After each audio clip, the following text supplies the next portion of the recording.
All right, guys. Good morning. So I hope you had a great night, great evening so far, and ready to do nothing. Yeah.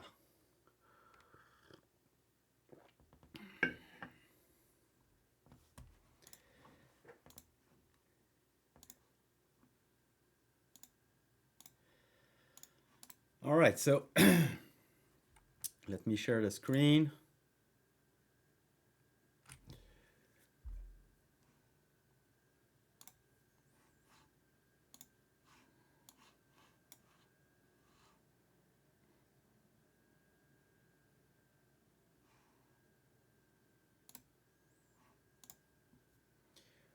All right. Uh, all right. So we'll do market review. Um, and based on some comments yesterday, uh, maybe review. Yeah. Well, it does not work. So the request was to kind of go through the positions that I sold yesterday, um, and what were my decision making in doing so. But like I explained in the Q&A channel last night, sometimes it's not about taking decision by position. And you know me by now. I don't want and I don't have my focus at the home position level. Yes, I do have my sell rules. Um, I will use those rules to manage my position one by one. But at the end and from the start, my decision making to engage always come from the market itself, is to time the market windows, to position myself to catch that wave, that market cycle. But when it's time to sell, that's often the same thing. My decisions are not based only on position itself. It's also based on the market. So if I feel that the market goes from a short-term pullback and a bounce, like we will explain, is failing, and I think that the market will go further for longer, meaning that we switch from that short-term pullback scenario and we go into that next scenario, which is the longer pullback, then I don't wait for my stop loss to be triggered. I don't wait for my full opening to stop me out. It's okay to be flexible around sell rules. It's okay to uh, when I say it's okay, it requires experience, and I just shared something in my journal this morning. So, if every time that the market pulls back into rising structure and we sell everything, then it will be very hard to hold winners. But at some point, those dips and those short pullback will stop to work. And that's the one, and that's not perfect, right? I'm not saying that the market will go into a long pullback, but based on my experience, based on my analysis, yesterday I determined that the odds were higher for that scenario than the dip being bought. And I will go through those in a moment. But just want to highlight that sometimes the right move is simply to protect yourself, protect your capital, not because your positions are stopped, but because you think that the hard odds are not with you at the moment. All right, so let's review the market, and we'll talk more about it as we go through.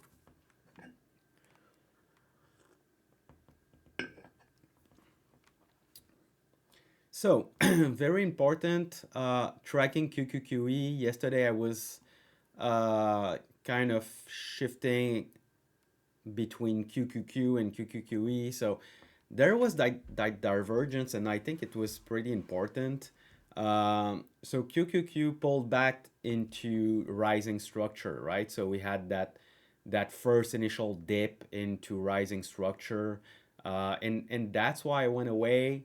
Not yesterday, the day before, so Wednesday, and took some positions because we were right into rising structure, um, and we saw good bounce, and the HUDs were there that the market was to be following through higher. Uh, but if looking at QQQE, which I usually do and been doing for months and years, that was a different story, and I think that would have been better to stick to QQQE as it's my process. All right, so if we only look at QQQE, the real sell signal was on Wednesday. That's when we had that same pullback into rising moving average on QQQ. We went sideways 2 days, and instead of confirming that daily reversal, we broke down. So meaning that the first initial short-term pullback failed, and I did raise a lot of cash on Wednesday, on Tuesday, sorry, on Tuesday when the market broke down from the daily structure. Um, and Wednesday, what we had, so we saw a bounce from the daily structure and the Qs, but that was mainly due to mega caps. So if we look at the unweighted index, QQQE, then we see that it was a bounce, but below the daily structure. So it was basically a breakdown and retest setup, but on the short side. And what we had on that retest was not a reclaim, but a rejection with a new low. So you hear me very, very often talk about this in my position in the focus list on what I want to watch for stocks to build up the right side constructively. And that's often to see that uh, retest of the 21 DMA structure. And then once we reject, what we do? Do we reject and make a new low? Do we reject and make a higher low and build constructively the right side for eventually a reclaim? And what we see right now in QQQ is kind of the reconfirmation of the downtrend. It's a retest, a rejection, and a new low. So the short-term downtrend is still well in place on the Qs, equal weight. And for me, just price-wise, that's a market to sit it out, to do nothing, just based on price. When price will build constructively and will reclaim the 21 DMA structure, that will be time to engage. And if you look back, uh, we had the same situation in April where we had that pullback, uptrend above, and then once it started to break down, we had that retest, rejection, new low, and yeah, maybe we we need to retest again and just because we are oversold. So maybe we bounce a bit early next week, but the trend is down. So you stay put, you stay patient unless we get that final reclaim. So if you're a long-term investor, you can look at those big VIX spike and um, Albrecht was oversold during that April's low.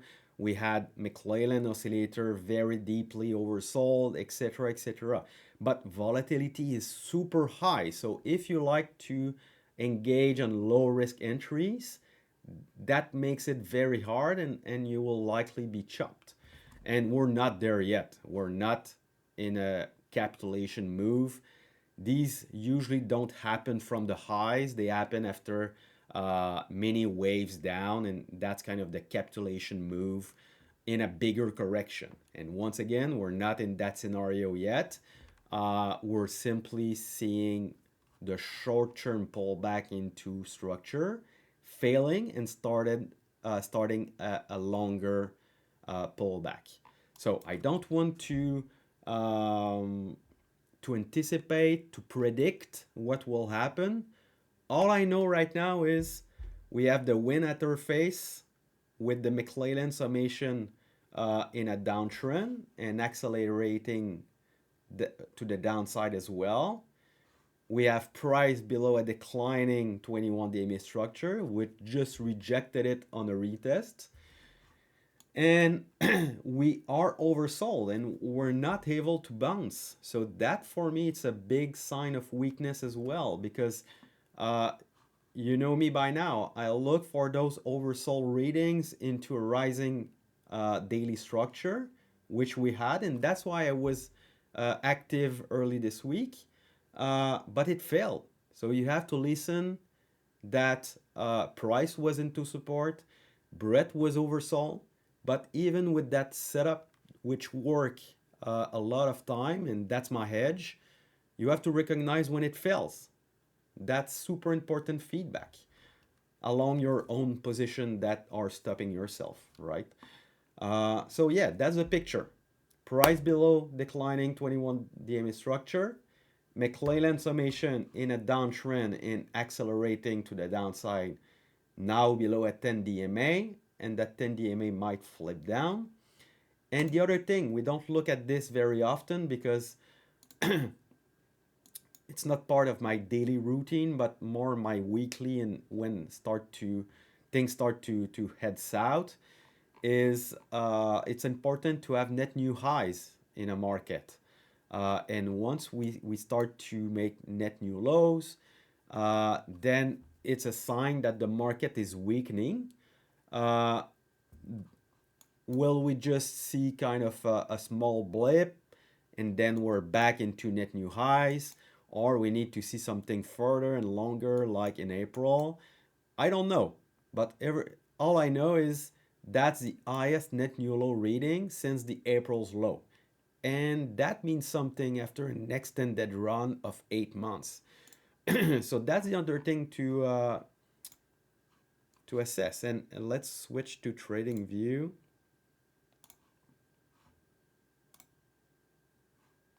All right. So if you look at the cues, it's not very often that we have those multi-mount straight up your face rally without living below the 21 DMA structure. Even in 2020, we had those after 100 days. Right now, we're 150 days above the 21 DMA structure, and we had those. That's very normal. That's healthy to have these pullback. I'm not saying we will have this.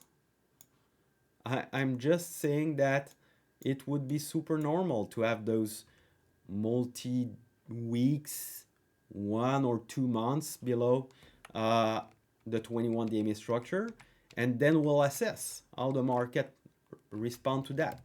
We're still in an uptrend. We're still in a bull market. That doesn't change. So that's very important. I don't want to scare everyone and say that we're going into a bear market. That's not what I'm saying at all.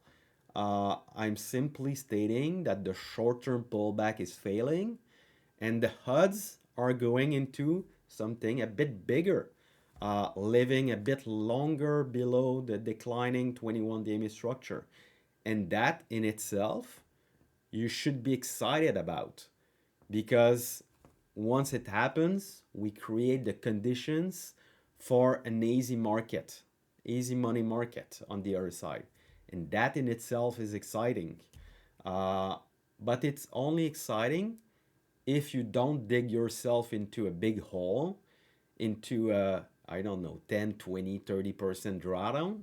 And then instead of taking you 3, 4, 5 days to make a new EC high, it takes yourself multiple weeks just to break even. So that's why protecting your capital, protecting your downside is very, very important. Once you recognize that we're shifting into something bigger. All right. So that being said, the other thing that I want to highlight are the internals. Um, and I shared a lot of stuff in the PF update last night. I will let you go through that, but I'm just highlighting a bit of all the red flags that we're seeing in the market right now.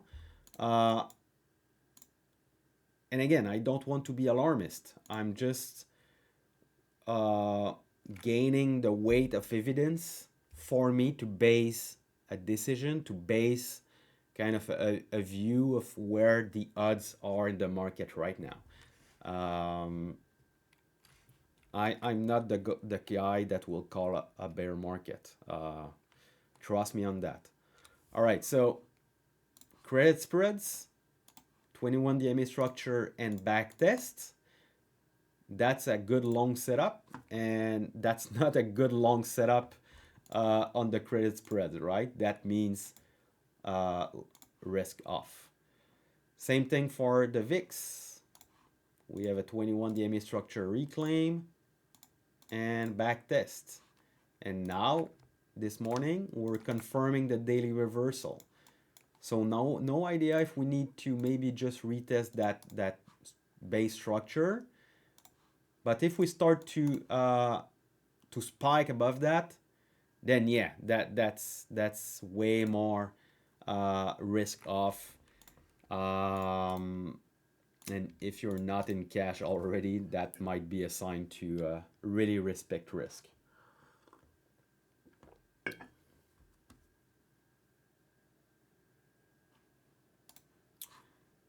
So Ashish is asking, are you completely in cash right now? Yes, I am. You can always ask the PF up, not ask, but look at the PF update channel.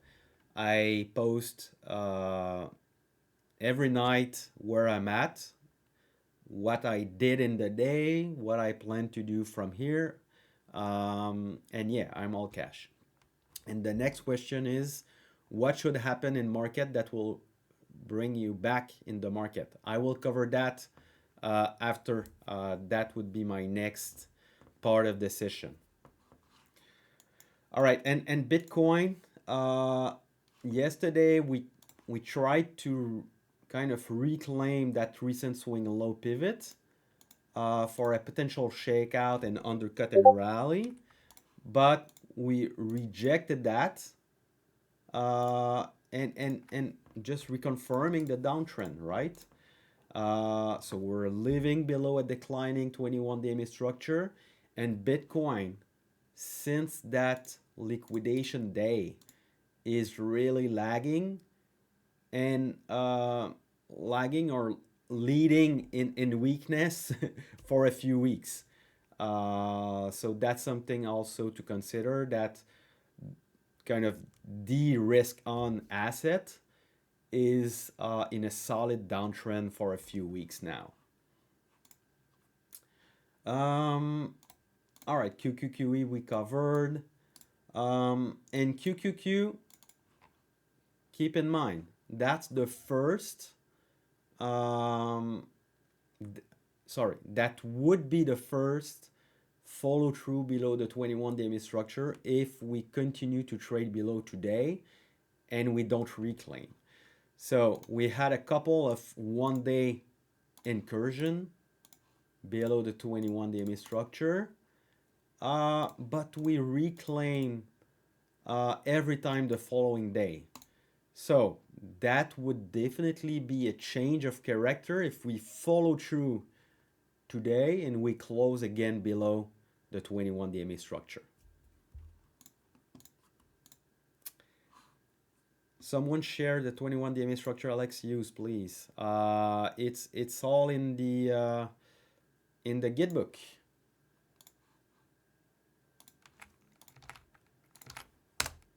I always log the Git book, guys.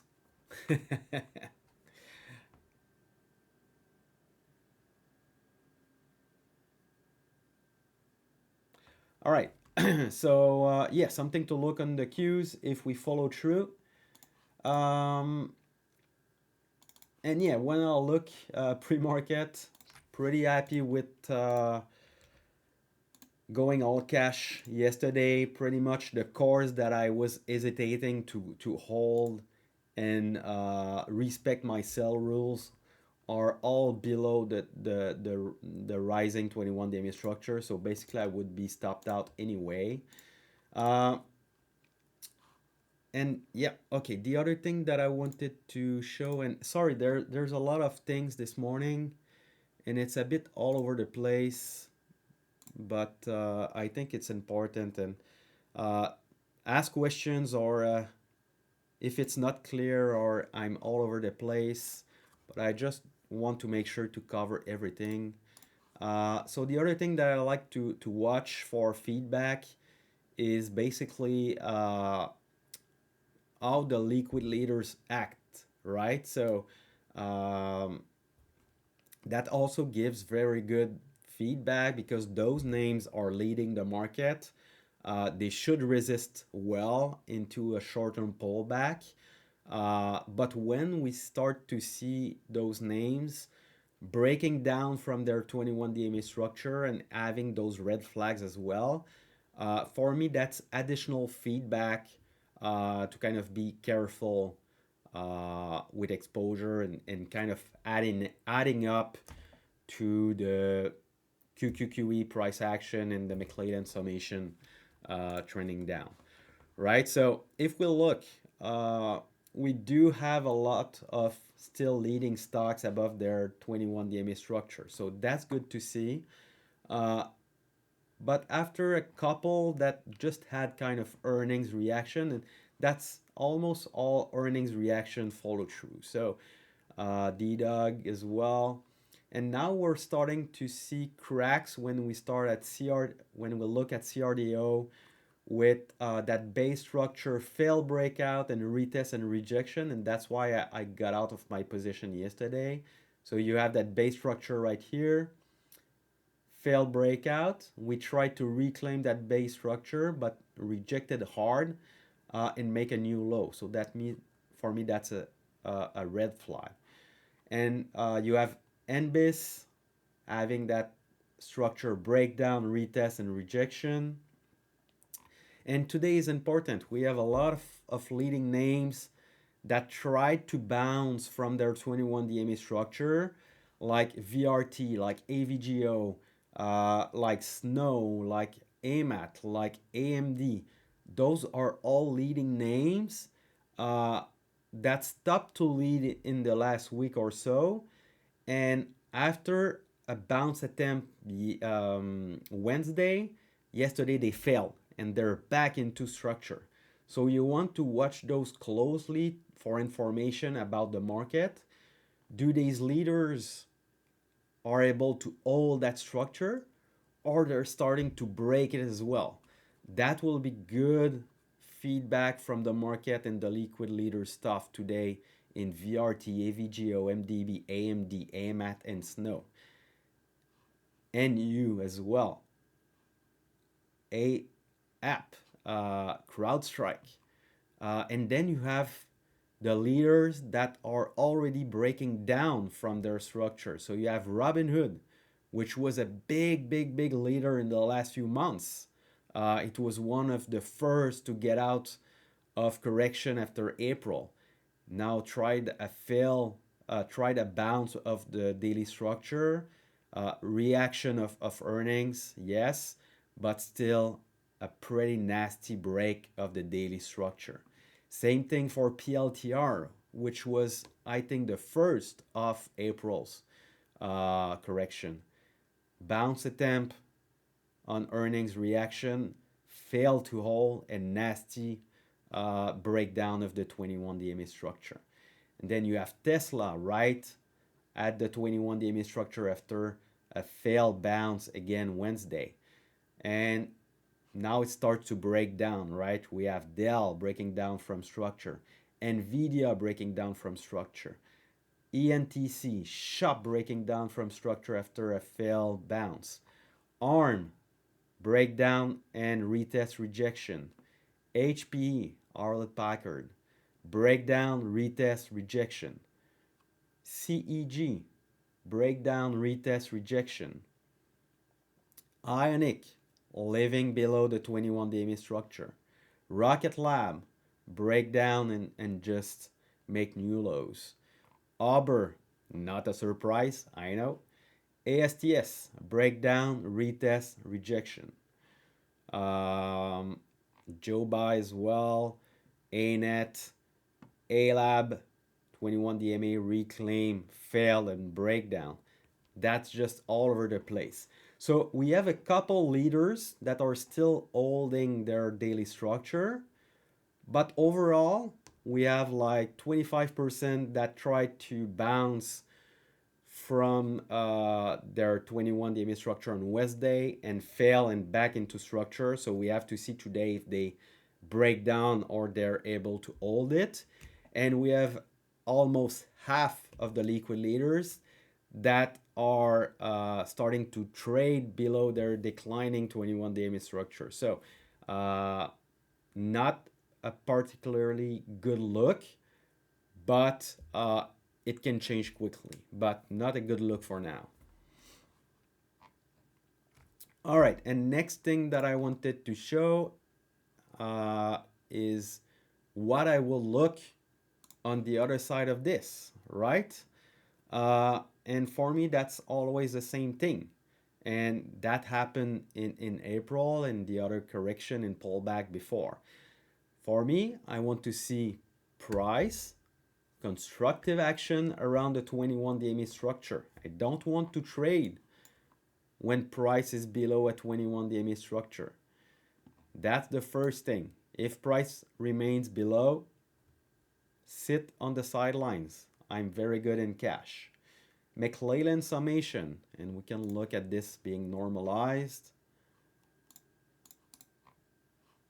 Right, so normalized McClellan summation is not even oversold yet. So when I said there's two scenario, right? I said that yesterday morning or the day before, I don't remember. But either that we had that contraction, that pullback in the market, and we're trying to engage an uptrend that would eventually retest overbought conditions, or we had kind of that early breadth contraction in the market, which we had traction. And right in the last few weeks, right, in September, October, that was very choppy. It was a hard tape. And that might have been seen as a two-leg up rally before a continuation lower of that downtrend. So that's what we might see. And I'm always cautious to talk about bigger scenario, but right now the odds are for a continuation lower. And until we see kind of oversold ratings in the 1 to 2 standard deviation from average on the summation, McClellan summation, and we start to see price having constructive action around the 21 DMA structure, summation starting to hook back up from oversold ratings after a spike in the oscillator, after a good oversold reading on the breadth extensions as well. So we're still in the 20 to 30 to 40% range of stocks above their 10, 21, 50, and 200 moving average. And when we get a very good pullback or even a correction, we could see in the single digits.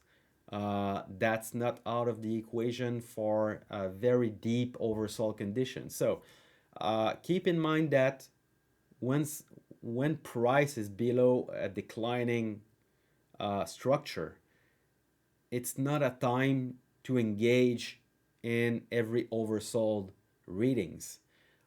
That's mainly mini and short-term capitulation moves. The hedge is to catch those short-term oversold readings in an uptrend when price is pulling back into structure, not when we're already below structure and we're extended below.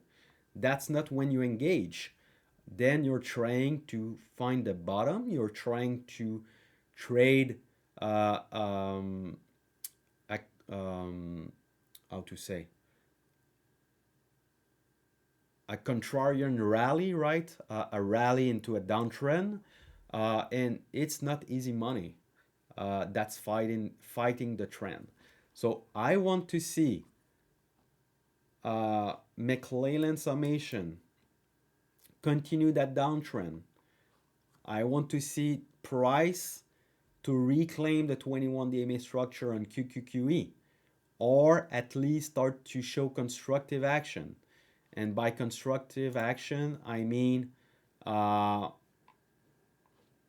let me try to find an example. So right here, constructive action is like in April. So you have capitulation move, you have a first initial retest of the structure, and then after the rejection, when you start to see those higher lows being built, and then you get a reclaim, and then tight action, and a retest. That's the kind of constructive action that I want to engage in, and that usually leads to a longer and larger uptrend. So yeah, I don't know if it makes a lot of sense to you guys. Keep in mind, we might be very early, um, and we'll talk about it every day, right? So you don't have to memorize everything. Um, we'll take it day by day, and some mornings I will say, hey, we're starting to see constructive action for XYZ reason, and we'll go from there. It won't happen in one day. I don't plan to take any trades today. Uh, Maybe not even next week. The goal will be to be patient, not paper cut yourself, not digging yourself in a big drawdown. That will be very important in the next few days or weeks.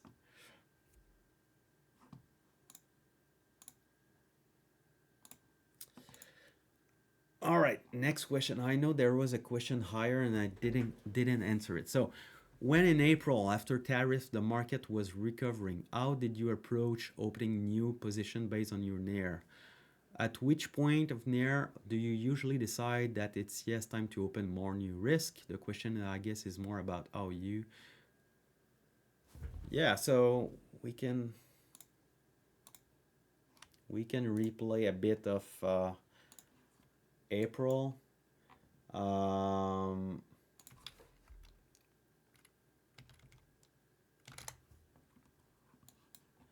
okay, so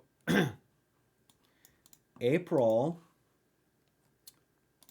I knew that probably the low was in this area, but I didn't engage because volatility was way too high. And I don't know if you remember, but that spike higher was so wild, and I think it was on a news about the tariffs, right? Uh, and we went overbought like instantly. So I didn't want to engage on the retest itself, on the first retest, as the structure was still declining. Brett was already overbought. So I wanted to see the right side as usual. So when you start to see that initial rejection, we retested that structure once again.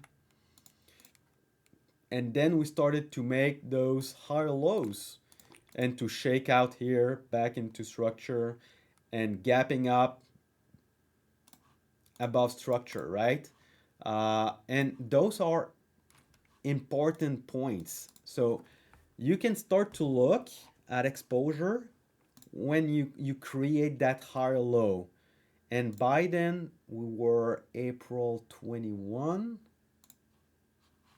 Let me just look.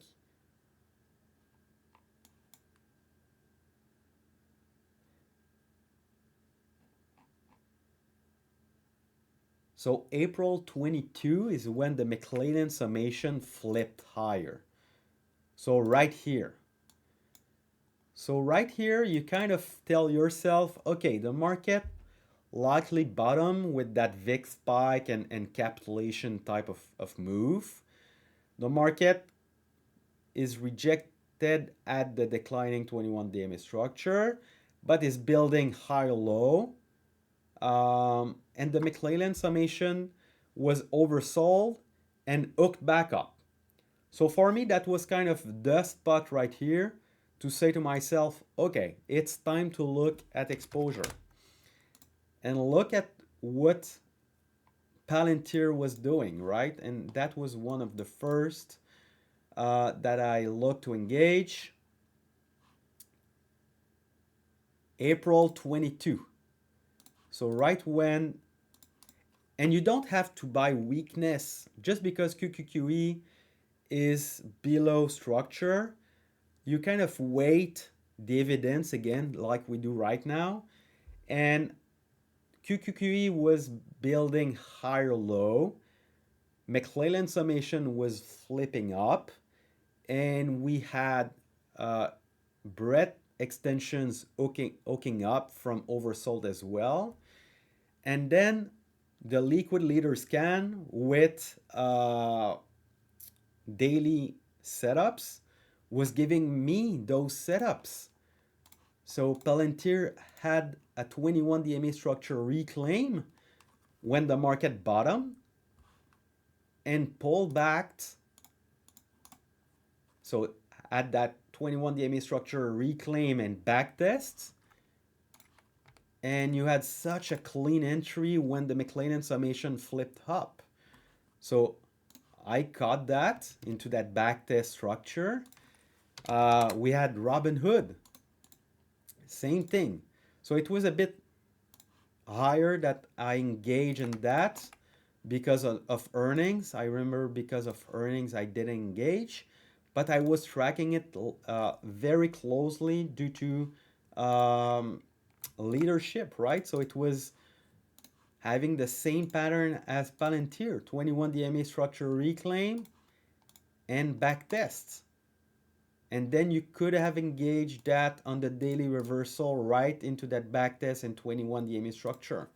And now you know that you have the market on your side because you have that McClellan summation curling up from oversold, breadth extension starting to expand. And now you have those first leading liquid leaders that are not below structure, that already reclaimed those structure and are backtesting to confirm that it holds. So that's important kind of dynamic and weight of evidence that will be important to watch and track as we go along. So decisions and assessment of the market will also be made with how the leaders are acting. And we'll track that on a daily basis. Don't worry, guys. I won't go on vacation for 4 months and leave you hanging around. We'll still continue to assess the market and start to look for relative strength. Look to recognize the constructive action in those names. And that will give us very good clues as to how this pullback is shaping up. All right, next questions. Alex, talking about Hood, we have a lower high on the daily. If we undercut the 50-day and the 120, we will have a lower low as well. At that point, do you think that it loses the status of leader? Yes and no. Yes and no. Okay, that's an important point. We're still in the same market cycle that started in April, right?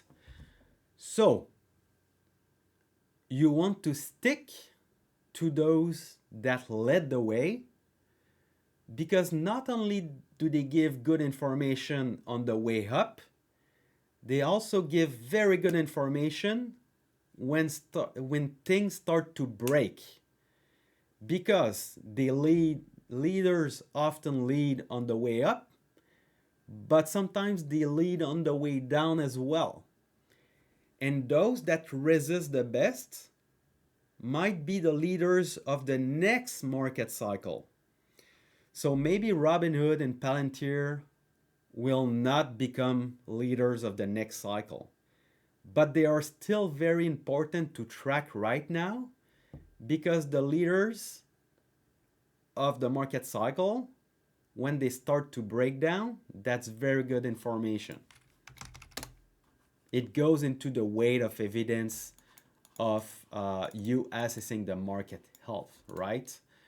So again, uh, does it end up like in August, September? Does it end up like something in February, March, April? Like last year in April as well? I don't know. And you don't need to know. The only thing that you know is that it's breaking down from daily structure, and that's only day one from here. I don't have a clue what will happen, but we'll track. We'll be there. Does it start to trend below the 21 DMA structure? What happens when we bounce and we retest that declining 21 DMA structure? What happens? That will be good clues. And then at some point, the market will flush. The market will start to reclaim its own DMA, 21 DMA structure. Will build constructive action on the right side, higher low. Brett will hook back up from oversold. And then if Robinhood is still at the lows, looking like crap, and you have new names acting like Robinhood and Palantir and Micron and all those leaders from April, then you engage in those names. That probably that the HUDs are shifting for those names to be the leaders of the next market cycle, and not Robinhood if it stays at the lows. You cannot get married to a stock, especially what you think is a liquid leaders, because it will lead to underperformance on the next market cycle. And TradersLab is very good for that. Let me bring TradersLab.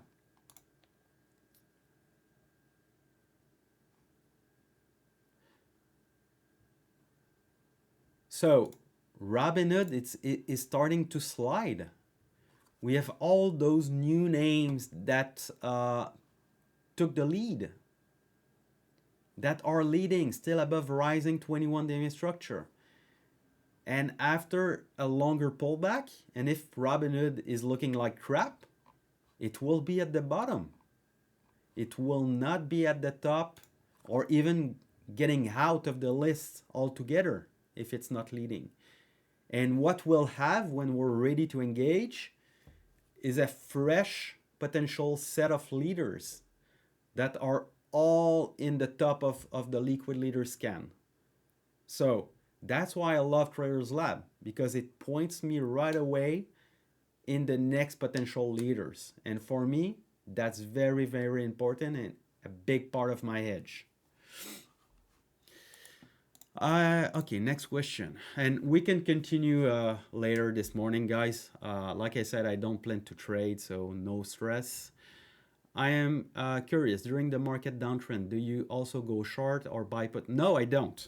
I don't.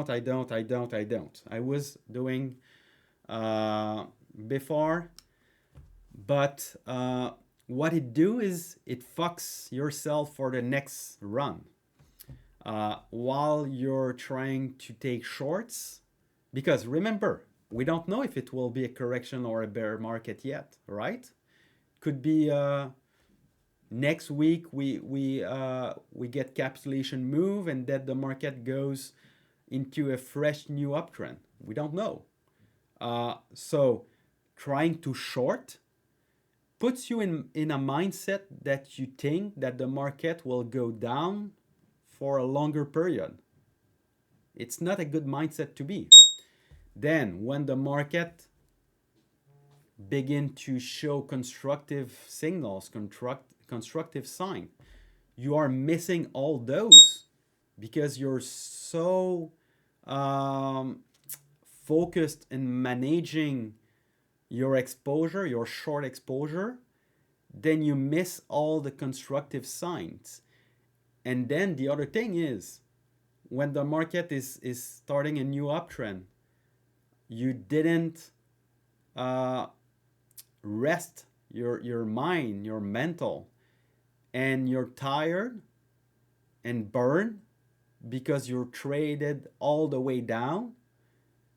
And yeah, I just found myself to put myself in a bad spot, shorting the market, trying to pick some pennies here and there, instead of taking a break, uh, recharging my batteries, observing relative strength, observing the market, and being ready to fucking nail it on the next market uptrend.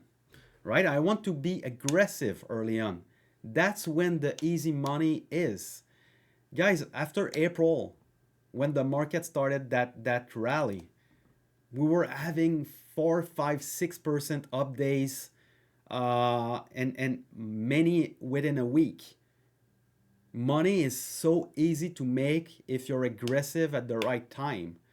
Like, I will not be in a drawdown anymore in like 2 days in that type of big momentum.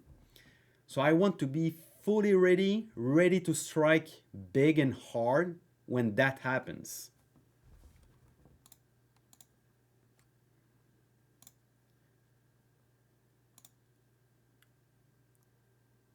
Oh yeah, Hart. So good question about Nair. Sorry, I didn't answer that.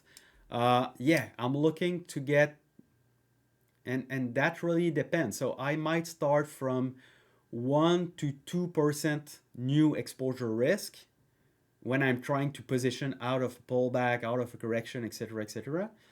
And if I gain traction, and my delta is positive, meaning that I have profits on my new exposure, then I'm open to increase it to 2-3%. No stress.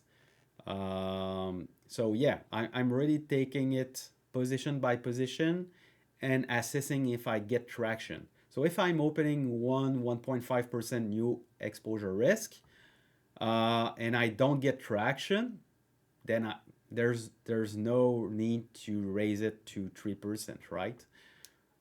Listen to the feedback. Don't the initial leaders usually fade before market turns around as more?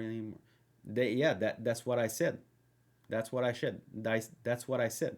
They usually lead on the way up, and they often lead on the way down as well. So that's why I give good weight to Robinhood and Palantir breaking down from their structure yesterday. That was part of my red flags assessment.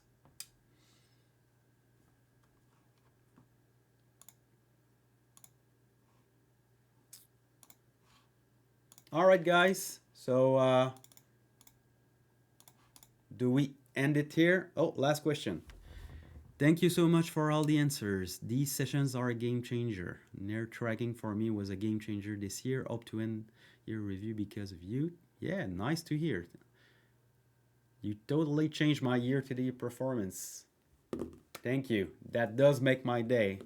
And at the end of the day, that's why I make it, to really help you guys to speed up your process. And I know it's not easy. I know it's frustrating, and I and my shared. And there was time where I thought about dropping everything and stop trading. Uh, but I'm telling you, if you keep at it, and that's a skill that takes years to develop, that will be game changing, and life changing. Sorry. So yeah, keep at it. Keep a mental attitude, get inspired by the experienced traders in the community and what is possible, and have realistic goals as well. Don't aim to achieve 500% returns. Uh, Start small. Every market cycle, go back into your trades, analyze what went wrong, but also what went right, and build your process, your rules, your system on that. And that will be brick by brick. Every rules that I have in my system were not made on the same day. They were made after each market cycle when I sat back and analyzed my trades. I implemented a new rules uh, because I didn't like the way I handled that and the market wave in itself. Oh, I puked my exposure too soon or too late. Um, I trimmed too much, not enough. So on and on, I built my book of rules, and that took years. So thank you for the good feedback. I really appreciate that.